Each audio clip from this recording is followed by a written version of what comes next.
देवा, या कुठल्या धर्मसंकटात टाकलंस मला तू?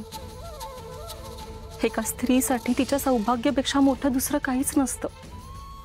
हाच तू माझं सौभाग्य मला परत देऊ पाहतोयस आणि ते स्वीकारायचं का नाही हेच कळत नाहीये मला. देवा, प्लीज माझ्यावर कृपा कर आणि मला योग्य तो मार्ग दाखव.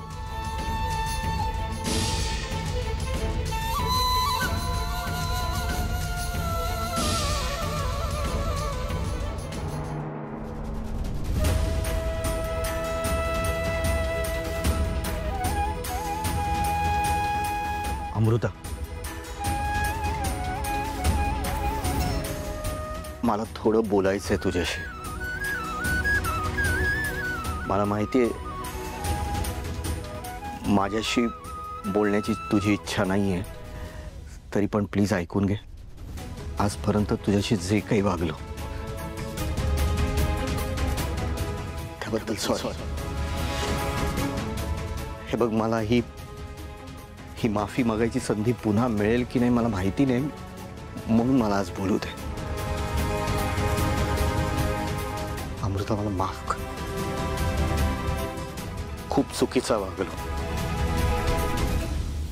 मला त्याचा पश्चाताप होतोय. मला माफ कर. खरंच मला माफ कर. मला माफ कर. मला माहितीये मी हे खूपदा केलंय, पण ती सगळी नाटकं होती.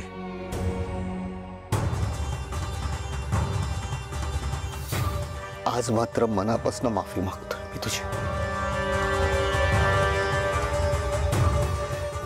मला माफ करशील? नाही करू शकतो. आता या सगळ्यासाठी खूप उशीर झाला.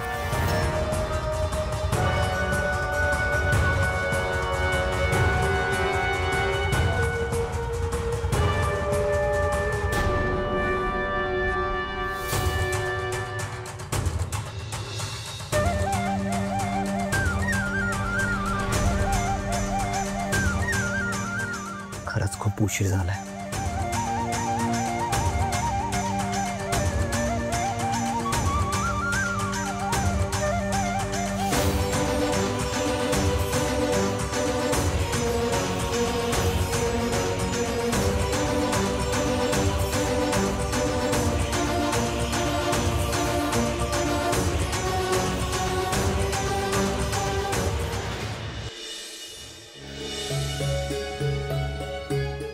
असं म्हणतात ना, वाईट वेळ गेल्यावर चांगली वेळ येते. तसंच काहीच होतंय का? दिसताना तरी तसंच दिसतंय. राजकुमार सर आता सुधारले आहेत. ते घरी आले आहेत. आपलं घर पुन्हा पहिल्यासारखं भरलेलं वाटतंय. किती चांगली गोष्ट आहे ना. आईने त्याला एकच दिवस राहायची परवानगी दिली होती. जाईल तो आता.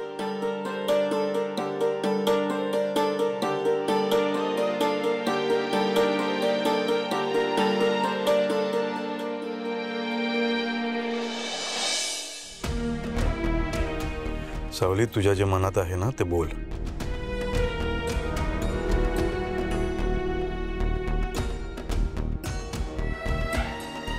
राजकुमार सर जर कायम इथे राहिले तर काय हरकत आहे? म्हणजे ते आता सुधारले आहेत. आणि जर तसं नसेलच तर आपल्याला ते कळेल.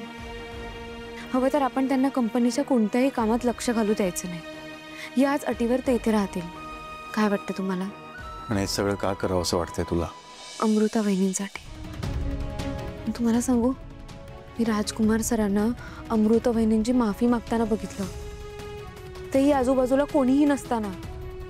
जर त्यांना दिखावा करायचा असता किंवा जर ते नाटकं करत असते तर सगळ्यांसमोर केलं असतं ना. बरं, अमृता वहिनींनी राजकुमार सरांकडे लक्ष पण नाही दिलं, तरीही राजकुमार सर शांत होते, अजिबात चिडले नाही. हे सगळं नवीन आहे माझ्यासाठी.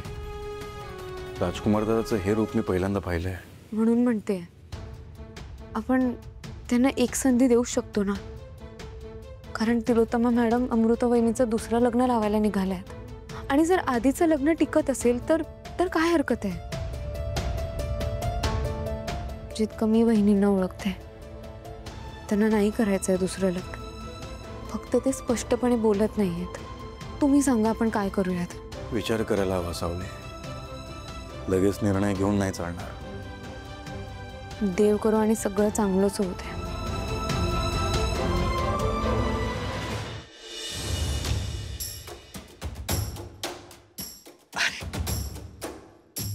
कुठे चाललास? सारंग, मला माझ्या घरी जायला हवं बाबा. बरं वाटलं सगळ्यांना असं बघून. किती दिवसानंतर बघितलं मी. काय यार, आपल्या घरातली माणसं आहेत. सगळं मोठ्या मनाने मला एक रात्र का होईना राहू दिलं. आता या पाहुण्याने निघायला हवं. जरा तू कुठेच जाणार नाहीयेस. तू काल रात्रीपासून सगळ्यांशी जसं वागलायस ना, ते पाहिल्यानंतर मी सगळ्या गोष्टी विसरू शकतो. खरंच मोठ्या मानाचा आहेस तू.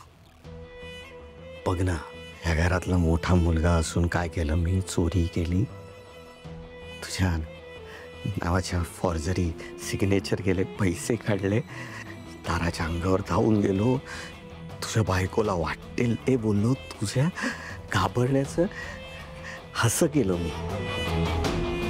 तू आज मोठ्या मनाने सांगतोस तू राहा, सगळं विसरायला तयार आहेस. पण ही अशी अपराधी भावना घेऊन मी नाही रे जगू शकत. सो मला प्लीज थांबवू नको, मला जाऊ दे. दादा थांब प्लीज. ऐक ना सारंग, पाहुणा जोपर्यंत पाहुण्यासारखा राहतो ना, तोपर्यंतच तो लोकांना आवडतो. कोण पाहुणा? ये माझ्यासोबत. सारंग, अरे मला जाऊ दे. तू का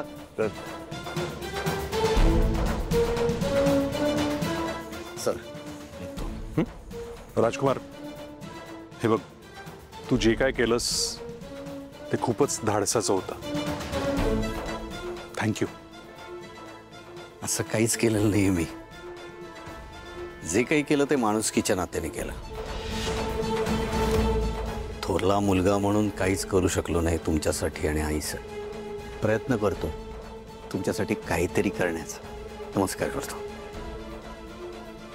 आयुष्यमान व्हा.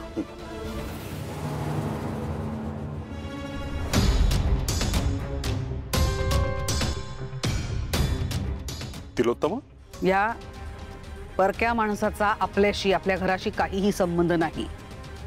तरी सुद्धा त्यांनी मोठेपणा दाखवला, आपला जीव वाचवला. त्याबद्दल मनापासून आभार. येतो. थांबा.